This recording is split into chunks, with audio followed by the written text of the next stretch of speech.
ಬಂಧುಗಳೇ, ಅರಸೀಕೆರೆ ಮತ್ತು ಮಂಡ್ಯ ಮಾರ್ಗವಾಗಿ ಮೈಸೂರಿಗೆ ಪ್ರಯಾಣವನ್ನ ಮಾಡ್ತಾ ಇರಬೇಕಾದ್ರೆ ಆ ಪ್ರಯಾಣದ ಮಾರ್ಗದಲ್ಲೇ ಸಿಗ್ತಕ್ಕಂಥ ಒಂದು ಬೂಕನಕೆರೆ ಎಂಬ ಗ್ರಾಮವನ್ನ ಕಣ್ ತುಂಬಿಕೊಳ್ತಾ ಇದ್ವಿ. ಆಗ ಸಡನ್ ಆಗಿ ಈ ಗ್ರಾಮವನ್ನ ಎಲ್ಲೋ ಕೇಳಿರ್ತಕ್ಕಂಥ ನೆನಪು ಅಥವಾ ತುಂಬಾ ಪರಿಚಯ ಇರತಕ್ಕಂಥ ಗ್ರಾಮದ ಹೆಸರು ಅಂತ ಅನ್ನಿಸ್ತಾ ಇತ್ತು. ಆದ್ರೆ ನಾವು ಈ ಮಾರ್ಗದಲ್ಲಿ ಪ್ರಯಾಣ ಮಾಡ್ತಾ ಇರ್ತಕ್ಕಂಥದ್ದು ಇದೇ ಮೊದಲು. ಆದ್ರೂ ಈ ಬೂಕನಕೆರೆ ಅಂತಕ್ಕಂಥದ್ದು ಹೇಗೆ ನಮಗೆ ಪರಿಚಯ ಇದೆ ಅಂತ ಹೇಳಿ ಒಂದು ನಿಮಿಷ ಹಾಗೆ ಯೋಚನೆ ಮಾಡಿದಾಗ ಏನಿಸ್ತು ಅಂದ್ರೆ, ನಾವ್ ಯಾವ್ದಾದ್ರು ನಮ್ಮ ಪಠ್ಯಗಳಲ್ಲಿ ಕವಿ ಪರಿಚಯದಲ್ಲಿ ಈ ಊರನ್ನ ಓದಿದೀವ ಅಥವಾ ಯಾವ್ದಾದ್ರು ಕವಿಯ ಊರ ಇದು ಅಂತಾನು ಯೋಚನೆ ಮಾಡಿದ್ವಿ. ಆಗ್ಲೂ ಫ್ಲಾಶ್ ಆಗ್ಲಿಲ್ಲ. ಇನ್ನೊಂದೆರಡು ನಿಮಿಷ ನಮ್ಮ ಮೆದುಳಿಗೆ ಕೆಲಸ ಕೊಟ್ಟಾಗ ಒಂದು ಹೆಸರು ಫ್ಲಾಶ್ ಆಯ್ತು. ಅದು ಬೂಕನಕೆರೆ ಸಿದ್ಧಲಿಂಗಪ್ಪ ಅಂತ ಹೇಳ್ಬಿಟ್ಟು. ತುಂಬಾ ಜನಕ್ಕೆ ಬೂಕನಕೆರೆ ಅಂದ ತಕ್ಷಣ ನೆನಪಾಗಿರುತ್ತೆ. ಅದರಲ್ಲೂ ಬೂಕನಕೆರೆ ಸಿದ್ಧಲಿಂಗಪ್ಪ ಅಂದ ತಕ್ಷಣ ನಮ್ಮ ಶಿವಮೊಗ್ಗ ಭಾಗದವರಿಗಂತೂ ಖಂಡಿತ ನೆನಪಾಗೇ ಆಗಿರುತ್ತೆ ಆ ವ್ಯಕ್ತಿಯ ಹೆಸರು. ಆದ್ರೆ ನನ್ನಂತ ದಡ್ಡನಿಗೆ ಅದು ಬೇಗ ನೆನಪಾಗ್ಲಿಲ್ಲ.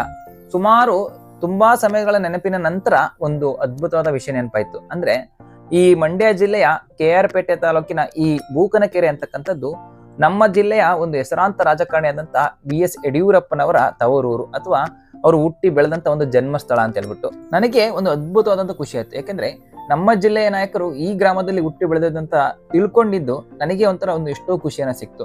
ಅವರು ರೀಸೆಂಟ್ ಆಗಿ ಈ ಗ್ರಾಮಕ್ಕೆ ಅಥವಾ ಅವರು ಹುಟ್ಟಿ ಬೆಳೆದಂತ ಮನೆಗೆ ಭೇಟಿ ನೀಡಿದ್ರು. ಅವಾಗಂತೂ ಹಬ್ಬದ ವಾತಾವರಣನೇ ಸೃಷ್ಟಿಯಾಗಿತ್ತು ಈ ಊರಿನಲ್ಲಿ.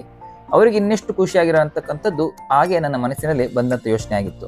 ಒಟ್ಟಾರೆ ಕರ್ನಾಟಕದ ರಾಜಕಾರಣದಲ್ಲಿ 4 ಬಾರಿ ಪ್ರಮಾಣ ವಚನವನ್ನ ಸ್ವೀಕರಿಸಿದಂತ ಮುಖ್ಯಮಂತ್ರಿಯನ್ನು ಮತ್ತು ಶಿವಮೊಗ್ಗದ ಒಬ್ಬ ಧೀಮಂತ ನಾಯಕನನ್ನು ಕೊಡುಗೆಯಾಗಿ ನೀಡಿದಂತ ಈ ಗ್ರಾಮದ ಪರಿಚಯವಾಗಿದ್ದು ನನ್ನ ಜೀವನ ಅನುಭವದ ಒಂದು ಸ್ವಾರಸ್ಯಕರ ಸಂಗತಿಯೂ ಆಗಿತ್ತು. ಧನ್ಯವಾದಗಳು.